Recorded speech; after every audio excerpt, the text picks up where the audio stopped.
सर्वप्रथम जो धन्य मन करी पुरी जिला पिपिल थाना अंतर्गत दांड मुकुंदपुर ग्राम जन्मग्रहण करी आमर जो अच्छा प्रभु श्री गोपीनाथ देव जय गोपाल देव तांकर ये जो रासलीला आमर प्रति वर्ष कार्तिक मास पंचुक पालन करा जाए। एथिपाई आम ग्रामर किसी बुद्धिजीवी अच्छा से तांकर मासकर परिश्रम को समय दे से गाँ गंडा बुली लोक मान उत्साह करी आमर आस परिसर कमिटी जहाँ करा आम यहाँ कर प्लस ता सहित जो छोट छोट पिला माने कुनि कुनि पिला माने से माने मास धरी ए रास शिखापी टाइम समय देती भी धन्यवाद दौचु। ता सहित जो पिला माने पितामाता जो पिला पितामाता छोट छोट पिला मानू आम रास करने प्रेरित कर जिते परिमात्रा धन्यवाद देले भी कम कम हम ना। तत्सहित यही रासटी एत सुचारे पालन कर प्रत्येक बुद्धिजीवी एवं आमर किसी मुकुंदपुर युवगोष्ठी ताकू सुचारे पालन कर माँ मानकर आशीर्वाद एवं किसी मानसिक भी रखा से मानसिक रखा फल किसी फल प्राप्त करी से माने भी पिला मानक एठी भी करुछंती। आ विशेष करी मु कहबी हरिनाम किरस अच्छी पान कला लोक से जानी आम भी निजक उत्सत करुचु आम भी किसी महाप्रभु सेवार जो 5 समय दौ से किसी फल प्राप्त पाऊँ से मु विशेष आपण मान मध्यम आम जन साधारण विशेष अनुरोध करी यही कार्तिक मास पंचुक 5 दिन में करा रास लीलाटी को महाप्रभुंर रासलीला को आपण मैंने उपभोग करूँ एवं आम मान को आशीर्वाद दिंतु आ पंच आशीर्वाद दिंतु। मोर परिचय होची ना मोर ना श्रीयुक्त प्रसन्न कुमार दास एवं दांड मुकुंदपुर जो गोपीनाथ मंदिर रे जो रासोत्सव अनुष्ठित होची सेही श्री श्री गोपीनाथ देव समन्वय रास परिषदर मु होची संपादक। प्रभु श्री श्री गोपीनाथ देव यही पुरी जिलार गोटे संस्कृति संपन्न ग्राम धार्मिक ग्राम दांड मुकुंदपुर रे प्रभु श्री श्री गोपीनाथ देव विजय करिसंती एवं यही गोपीनाथ मंदिर रे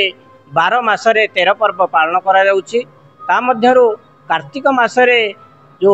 पंचुक 5 दिन एकादशी ठारू पूर्णमी पर्यंत प्रभुंकर पवित्र रासलीला तार गोटे उत्सव ये अनुष्ठित हुए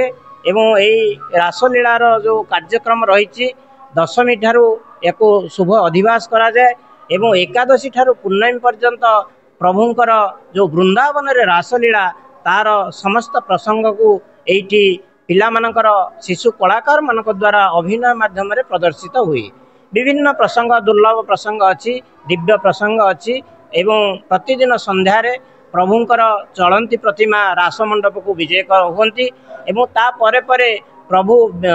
पिला माने शिशु कलाकार माने विभिन्न बेशरे सज्जित होई राधा कृष्ण अष्ट सखी एई मानक बेशरे विभूषित होई रासस्थली को आसंती एवं प्रभुंकर प्रसंग गुड़ी को अति सुंदर अति निखुण भावे एई रासस्थली रे से माने प्रदर्शित करि थांती। या धेरे हजार हजार श्रद्धालु भक्त माने मध्य मंदिर परिसर रे उपस्थित रही एभली एक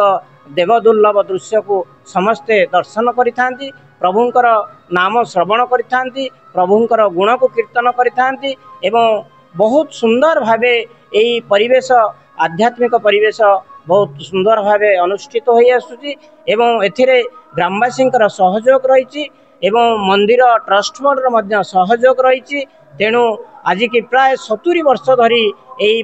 पवित्र पीठरे श्री श्री गोपीनाथ देव पीठरे एभली एक देवदुर्लभ कार्यक्रम अनुष्ठित हो पारिथिबारु आमे समस्त निकट में आम रास परिषद कृतज्ञ एवं समस्त को सहयोग समस्त प्रेरणा समस्त समर्थन एभली एक दिव्य भव्य कार्यक्रम अनुष्ठित हो पारिथिबारु पुणी थारे मु समस्त को साधुवाद अर्पण करुछि। मु श्री बलभद्र दास यही दांड मुकुंदपुर बजार जड़े अधिवासी श्री श्री गोपीनाथ देव समन्वय रास परिषदर जड़े सदस्य आमर यही पवित्र दांड मुकुंदपुर पीठरे यही रास उत्सव दीर्घ दिन धरी प्राय 75 वर्ष धरी अनुष्ठित हो आसी। आम पूर्वर बहु जो माने वयोज्येष्ठ व्यक्ति थे से यहाँ कर चलते बहु आडंबर ये पर्व मंदिर ट्रस्ट बोर्ड एवं स्थानीय अधिवासी तथा आम अंचल बाहर बहु अधिवासी मान साहाय्य सहयोग सहानुभूति एवं प्रेरणा यही उत्सव महासमारोह रे पालित होइछि। एथिरे प्रदर्शित प्रसंग गुड़िक केवल जे धार्मिक भावना सृष्टि करे ता नुह आमर पौराणिक आख्यायिका प्रभु श्री श्री गोपीनाथ देवंकर श्रीकृष्णंकर बाल्यलीला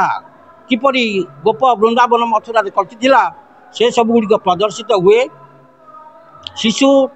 कलाकार माने यही स्थानीय अंचल एकत्रित हुंती प्राय 30-35 जन शिशु कलाकार विभिन्न राधा कृष्ण एवं अष्टसखी आदि विभिन्न पोशाक सुसज्जित होई मंदिर भीतर रास मंडप रे रासलीला प्रदर्शन करती। प्राय हजार हजार भक्त यही अंचल एवं अंचल बाहर आसी या उपभोग करती एवं श्रीकृष्णंकर भाव में निजक निमज्जित करी हा कृष्ण कही विकल चित्कार करती। ये जो भावमय परिवेश सृष्टि हुए केवल आम अंचल नुहे सारा ओडिशारे मध्य चांचल्य सृष्टि करे।